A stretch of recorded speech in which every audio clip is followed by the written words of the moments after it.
By golly, welcome again to another town meeting talk show. This is April community talk show month or something? Did I miss the memo? This has been great so far. Getting to talk about all kinds of things here on KLAM. Thanks to Cordova Wireless Communications, your local cell phone and mobile data provider, providing your local talk show. Oh, the harmony.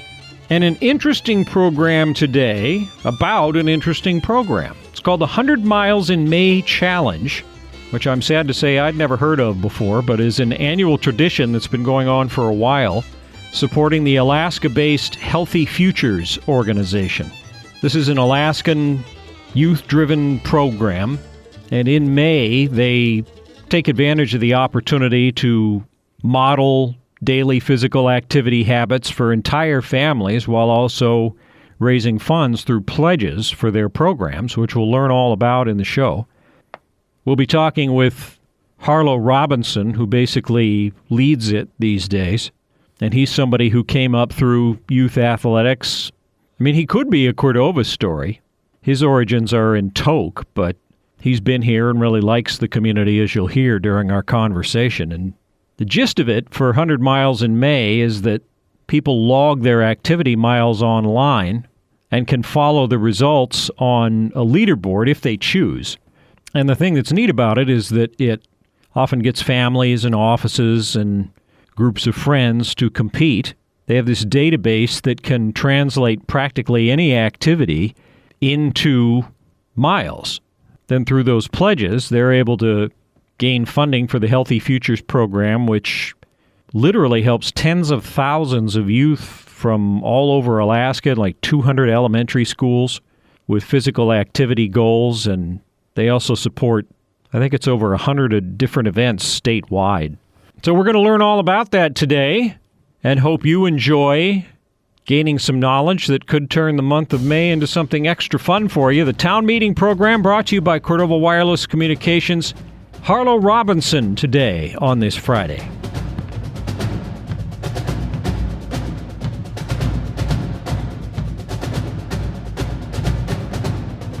Well, Harlow, let's start by getting to understand you and your background and role in Alaska. How did you come to get involved in all of this?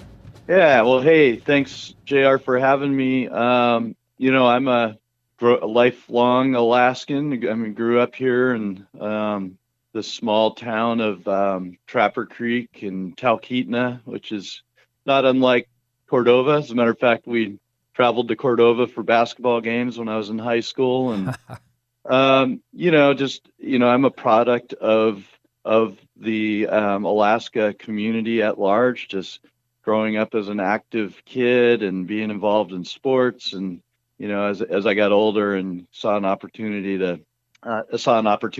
and a need to build something that really promoted the positive aspects of sports, and that's why I started the Alaska Sports Hall of Fame and as a nonprofit, and then our Healthy Futures program is really the kind of rubber on the road program to work primarily school-based, but also through just communities around the state to empower Alaska's youth to build healthy habits from being physically active. There's such a need now. Obesity, childhood obesity is a increasing problem.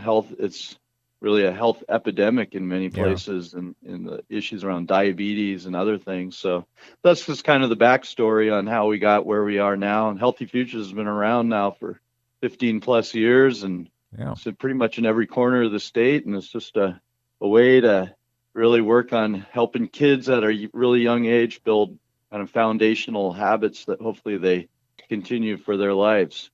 Well, and it's interesting because as I looked through the news release, I noticed that there are, that the participants may expand beyond the borders of Alaska. Maybe we can get into that in a sec. But let's get into the heart of it. What is the 100 Miles in May challenge, and how do people participate? So yeah, the 100 Miles of May challenge is our annual fundraiser. That's one of the things it is for the Healthy Futures program. And really, it's become a lot more than that. It's just kind of a great community-wide, or really Alaska-wide. And you just mentioned last year we had people in 47 different states, so Oh, beyond the Alaska borders, participating. And what it is, JR, is a way for any adult out there to role model being physically active for the kids, make a pledge that fits their budget, with the money going to our Healthy Futures program, and just make a concerted effort to have an active month in May, and all the exercise that they do during that month converts on our fancy database to mileage. So I always tell people, this is not about being an athlete. It's not about being a runner. You don't even need to run a single mile. yeah. The beautiful thing about 100 Miles of May is you could be, I'm trying to think about people living in Cordova and the Prince William Sound. You could be out working on your fishing boat. Sure.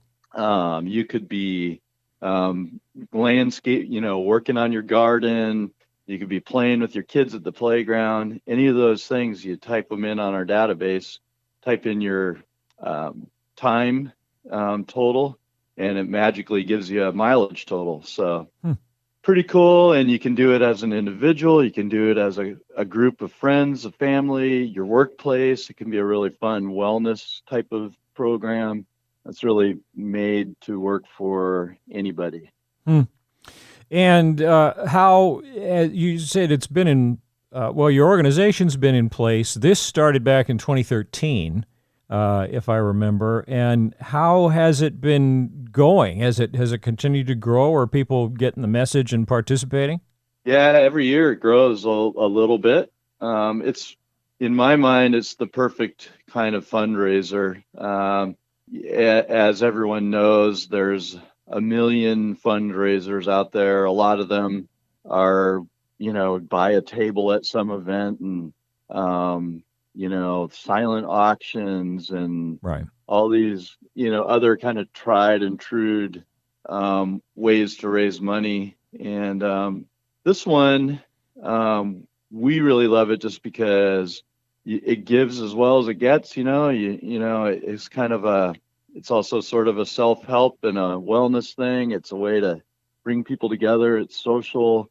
And you can just pledge whatever you want, whether it's $5 or $500, it's all good. So yeah, I mean, it started back in 2013, and it was just really a small group of engineers here in Anchorage, engineer companies that thought, hey, we want to do something to help out your program. We love what you're doing, and how about if we have this fun little competition, and between all of our engineering companies, and we'll all make some pledges, and whatever money we raise, we'll write you some checks. And that's how it started in the beginning. And then after a couple of years, they got really tired of managing all the spreadsheets and whatnot for 100 Miles of May, and they said, what do you say we just hand this over to you, and you can set it up how you want, and manage it, seeing how all the money is going to you. And that's how it all started. R&M Consulting Engineers here in Anchorage really deserves all the credit for the idea at the beginning. And then, so it sounds like you were able to move it to a website that the users can interact with directly, and so that collects a lot of the data. I assume people go and they check in at that site to enter their activity. Right. Yeah. We realized pretty quickly we couldn't just keep doing the spreadsheet kind of, collecting data from different companies and individuals. So we contracted a company here in Anchorage to make a really kind of intuitive and easy to use database that's fun. We added the fun factor to it, so anyone that signs up gets their own personal dashboard that kind of shows how they're doing, how their progress is going, and what types of activities they do the most. So it gives you a little feedback. And then there are also any number of leaderboards. So you can, if you choose, some people don't really want to be a part of that and they can opt out of that. But if people with a competitive nature, they can see how they're doing compared to all people in the challenge, or people within their industry, or teams can see how they're doing against other teams, et cetera, et cetera. So yeah, I was going to we've say been that able to sounds like add it all those maybe layers. adds the ability, say, for an inter-office challenge. If a group of accountants wants to go up against the rival accountants across the street, or even within an office, if you've got, We like at did our this with, yes, yeah, exactly. We did this with all of that in mind. yeah. And it's really been effective in that way. And every year we try to kind of bring in a new industry that might, like last year we worked really hard to bring in more of the financials, the bank sector. And once they got on board, they're like, wow, this is really fun. We had no idea this was going on. And next year we're going to challenge, Wells Fargo or whoever to Sure. join this. And so. Yeah, well, it's funny. I think about the sponsor of this program. One of our Cordova Wireless is one of our wireless data providers, cell phones and stuff, that they could go up against against Cordova Telephone Cooperative right next door, or the grocery stores. I'm thinking about the larger employers, a hospital, or teachers at the school, or there was another one I was thinking about. The processors are all kind of busy right now, but any of those, Yeah. Well, right. And and that, like with the communications companies that you mentioned, there are already several that are, like the bigger statewide GCI and sure. ACS, Alaska Communication, that are signed up, and they would jump right in and they could compete on the statewide level. So that's fun. And as far as the businesses that sign up, one of the things that we offer in those situations is, if they sign up and make a pledge that fits their budget, and it can be whatever works for that particular business, no matter how large or small, we appreciate it. And then any of their employees that sign up are not compelled to pledge at all. They can if they'd like, but those businesses that sign up can kind of use it as an employee wellness type of thing. So sure. Well, and then, like you said, that fun competitive angle of it too. Because if the leaderboards are public, then you can always check and say, "Oh no, whoever across the hall is ahead of me. I can't have that, so I need to go dig some clams or something." Right? Yeah, digging clams. You know what? Every year we find some new things that are not on the leaderboard. Yeah. Or sorry, on our dashboard, our list of converted activities, and I don't know if we have digging clams on there. We'll have to check. Well, it's in your news release, so it better be on there. Okay, good. Well, we go back to our engineering company when we have a new activity, and we have them. We have the experts come up with a conversion number for that particular activity, and so that's always a lot of fun. There's usually some pretty good debate about how many miles you really should get for any particular activity. Yeah. Well, I mean, just on the list that I've seen, playing with your dog, fishing, digging clams, dog mushing, archery, drumming, coaching, firefighting, playing Wii, or, probably Beat Saber now. Beat Saber is the only reason that I probably haven't died of lethargy. That's what's keeping me alive. So, yeah, I mean, all kinds of different ways to participate, that fun, potentially competitive thing that you can do within your family, or you can do at work. And then how do the pledges work? Is it like an amount per mile, or how do you do that? Yeah, you can pledge per mile, or you can just do a one, kind of blanket pledge. And I always caution people about the per mile pledge because you might end up paying more than you initially intended to. And Sure. but it's all good. We're a small organization, and someone ends up pledging more than they wanted to, we can easily fix those kinds of mistakes. But yes, to your question, you can do a per mile or just one overall pledge. And a lot of people will pledge $25 or $50, and those types of pledges are pretty common, and that's a great amount just to join a really fun activity for a whole month. And many hands make light. Yeah, If we have a lot of people pledging that type of amount, it really helps our program out a ton. Let's talk about the program here for a sec now.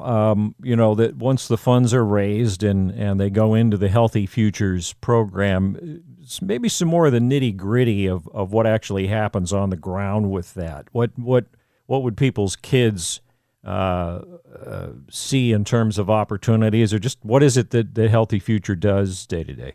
We have two core programs.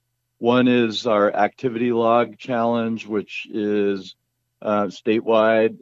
We work through the elementary schools. So, Cordova Elementary School, typically it'll be a PE or a health teacher, but it just depends on the school. They sign up, and then they pass out activity logs to the kids. And then if the kids meet a goal for physical activity for the month, it's all incentive based, so they win prizes. Schools are also, it's kind of like what we're talking about with the 100 miles in May. It has a competitive aspect but it's more based around meeting goals. But schools win prizes for highest participation rate statewide, and we send out banners to the winners and stuff like that. So this is all based around so we have a fall Healthy Futures challenge and a spring Healthy Futures challenge, 3 months long, and it's all based around being active. The federal the CDC recommended amount of physical activity for all age people is 60 minutes per day, and that's a pretty high bar to reach for even an active person to meet that goal every day. So we tell kids, try to meet that goal half of the days of the month and you'll get a prize. So we do that for 3 months, every fall, every spring, and every school in Alaska can sign up to that. I know Cordova has been a participant in the past.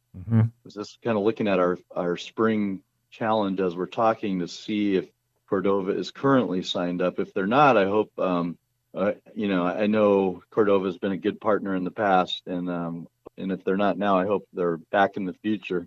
Is there any cost to the school to do that, or is it just no, not at all? It's a resource. That's certainly the way we communicate that to school districts and teachers, schools around the state. Is look, this is a resource kit packet that enhances your existing curriculum. It's a nice thing to give kids to work on when they leave the school doors. Just remind them that it's so important to be physically active. And for all the parents out there and teachers out there that say, well, our kids already are active, and that's a good thing. And I get it. My kids were the same way when they were young. But the real benefit for kids like that with an activity log is it just kind of helps them to build some kind of self-awareness and some sort of journaling habits, if you will, about just tracking your activities and being aware of them. And then when you get to be older and you're busy with real life stuff, you're probably going to have better skills around time management and prioritizing your time and making time to be physically active, because that's one of the biggest roadblocks for older people to living active lives is they're so damn busy, You're right. So And then when you're not busy, you just want to kind of sit down. Yeah, right. Yeah. So, okay. So the other component, then you said there were two primary things. The other component is our event support. So any event around the state that promotes healthy, active youth, whether it's a fun run or a softball tournament or whatever that may be, we have a really quick and easy registration on our website at healthyfuturesak.org, and we'll provide support to that event. A lot of times that looks like bibs, medals, ribbons. We also do things like arrange for role model athletes to come visit. It's a little trickier in communities like Cordova that are off the road system, but we have done of Kotzebue, for example. We sent out a healthy hero, a role model athlete to come visit the kids. We brought a disc jockey, or an MC. So, any type of thing to enhance and provide a fun factor component to an event. Yeah. So we, on a typical year, we'll support around 100 events around the state in some way or another. So, wow. So that's really the meat of the Healthy Futures program.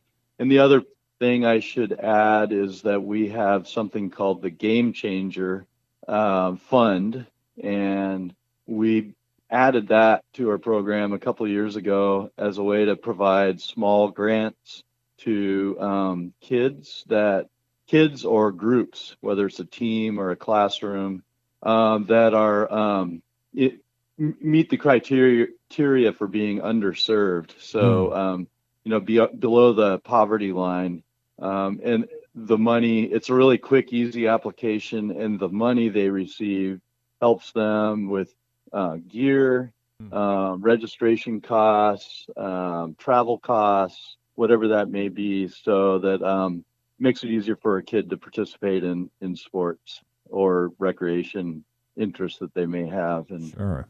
That's been a real successful component of our program. Well, and I like the thought behind that, again, tying it back to your background, doing school athletics in a small community in Alaska, and, how you've really been able to move this idea forward into, it sounds like one of those,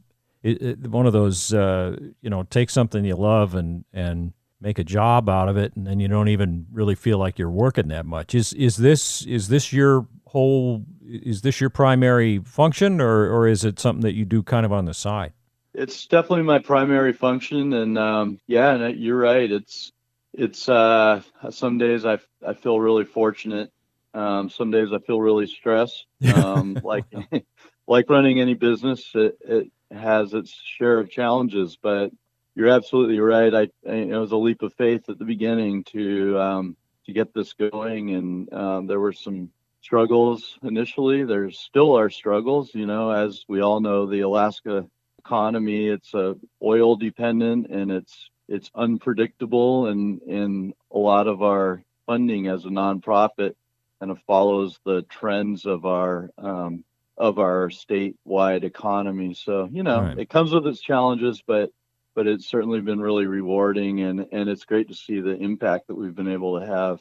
Yeah, how many youth do you figure you reach each year, if you've been able to count that?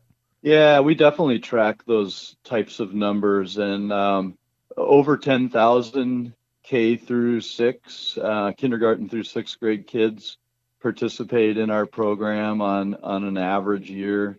And that number grows if you add the event support piece that we do, and then that Game Changer program that we've started recently. That's another area that and looking at health equity and kind of helping kids from lower income families or communities. That's added another population that we've seen some increased numbers with. So yeah.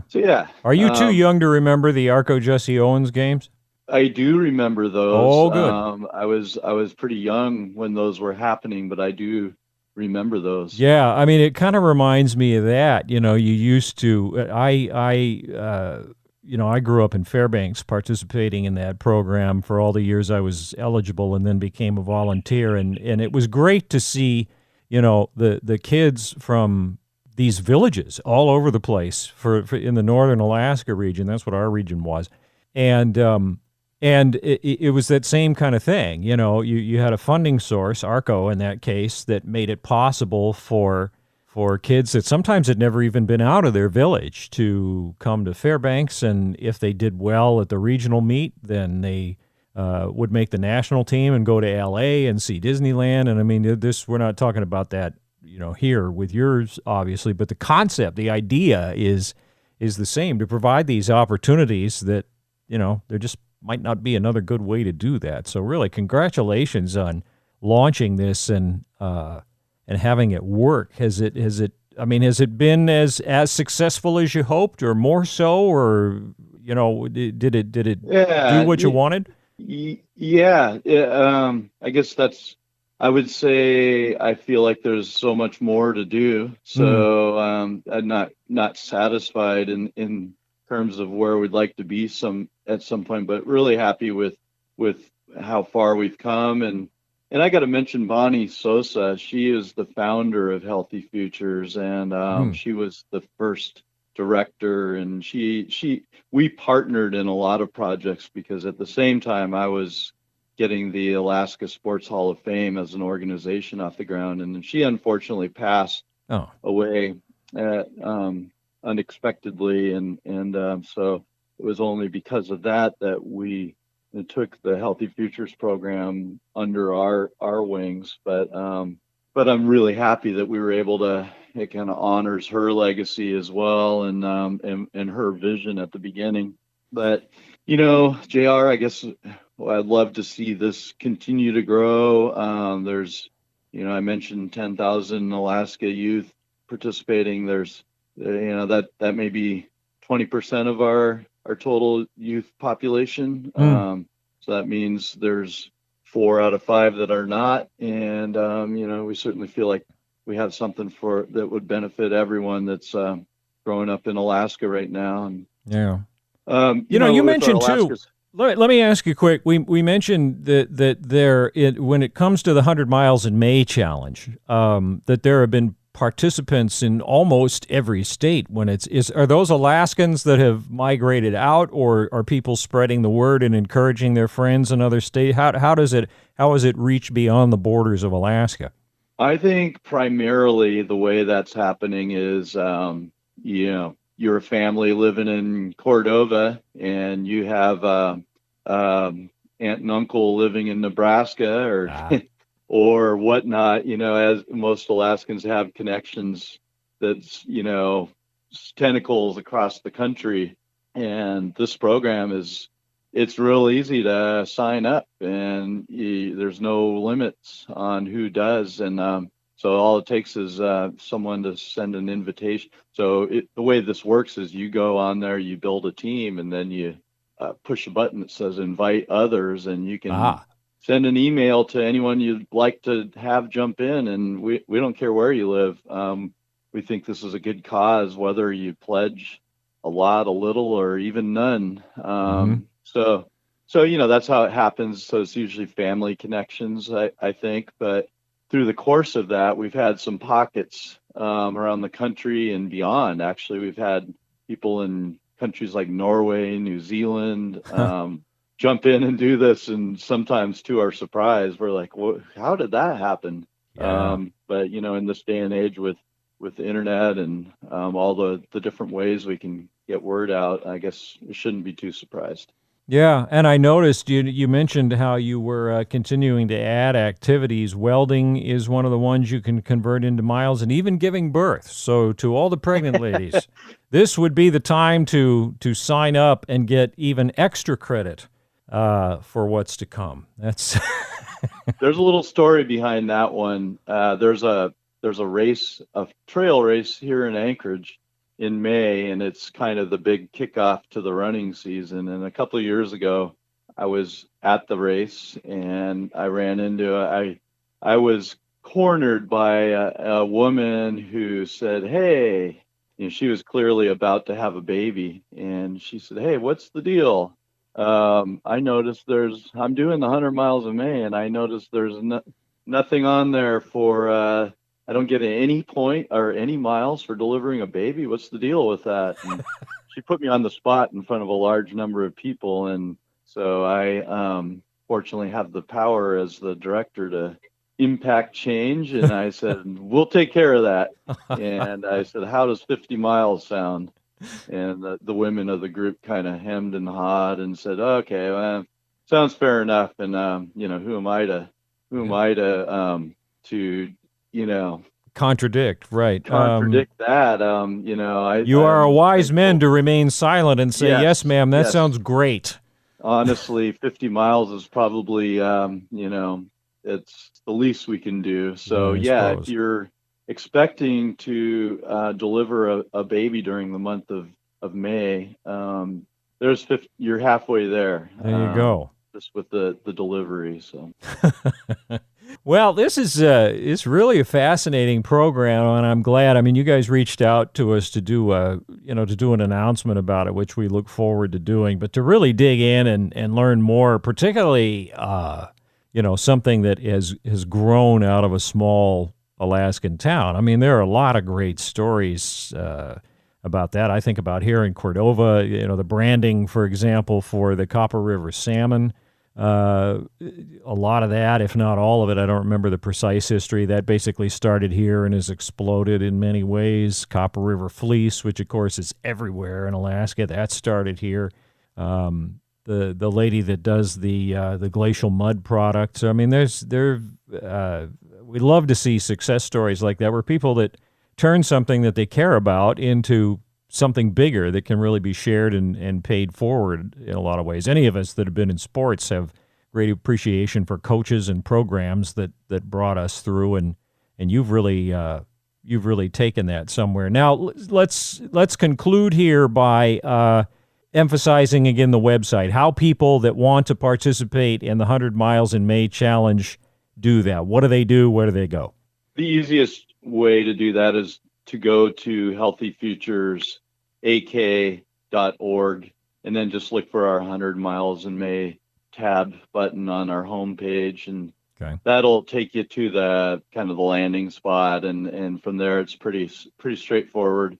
You could probably Google it as well, 100 Miles in May, add the word Alaska, and I'm sure we'll get you there that way as well. Yeah. I appreciate what you said. I think it's great to see organic kind of grassroots projects get off the ground. And I should add, I'm a big fan of the Cordova community. I traveled there, like I mentioned earlier, as a high school kid for the Elks. I believe it was the Elks or the tip-off tournament, basketball tournament. And that was my first introduction to Cordova. And then later on, my wife-to-be was working for Fish and Game in Cordova, and so I traveled there many times and just really discovered what an amazing community it was, and spent some time commercial fishing there. Wow. And saw the industry, the local industry. There were people like Ricky Ott and the work she's done in the artist community, and you mentioned all the the Copper River salmon business, and so I'm glad we made this connection. And great.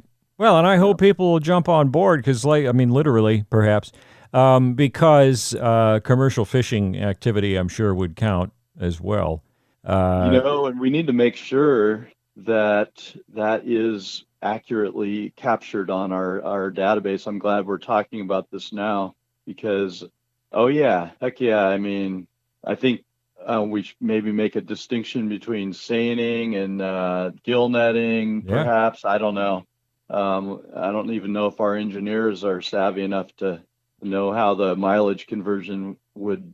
Maybe we should just keep it general. Well, I don't know, though, because you could get those gear groups going head-to-head against each other, and while violence is a possibility, probably not, because everybody gets it.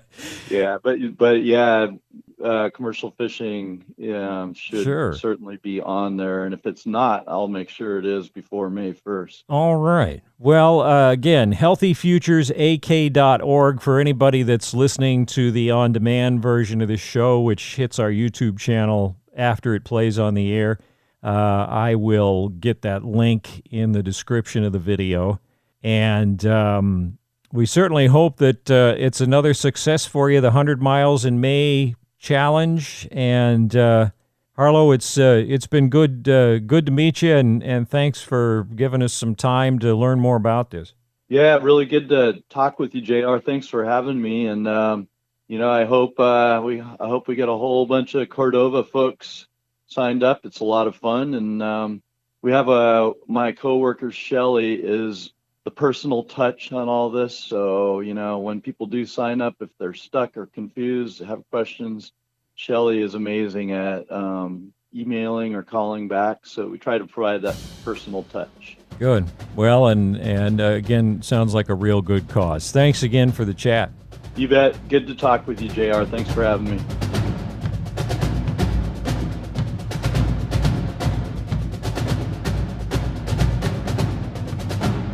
Big thanks again to Harlow Robinson for joining us on the Town Meeting program brought to you by Cordova Wireless Communications on KLAM.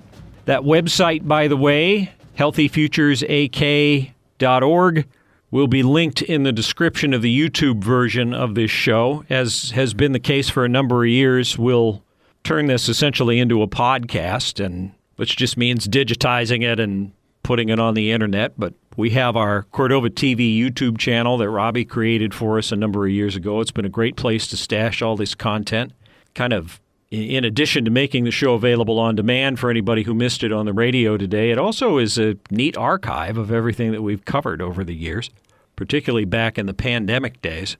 So if you want to hear this show again, or you think there might be somebody that might not have heard it that would like to, direct them to the Cordova TV YouTube channel, like CordovaRadio.com. It's our companion facility, Cordova TV, which you can search at YouTube, or the address itself is youtube.com/Cordova TV. And we'll put the link for their website in there.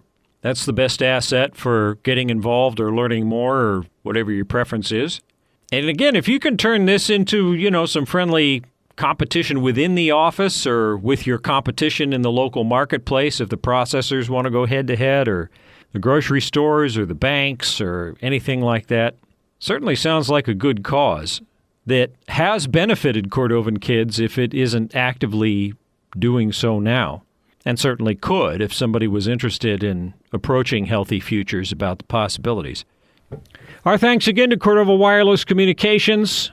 Great supporters of the community, in addition to doing business and bringing all that money in from outside. CTC and Cordova Wireless have been obviously huge in supporting a number of things that go on, different programs, very often youth-oriented. And their support of our show is something that we really appreciate, so we can do it. It's an on-demand show, as we've mentioned many times. If you ever have an idea for a topic that you'd like to see covered, or if you want to be a guest, just let us know. We'll get it recorded, set everything up, play it, archive it, and love it for all time, at least until somebody blows an EMP. All of your regular 10 a.m. hour programming will be brought to you. Calendar, Fish Radio, no, we don't call it that anymore. We can't call it that anymore. The Classifieds, that's what it is. That's all coming up. We hope you have a great weekend. Thanks for tuning in.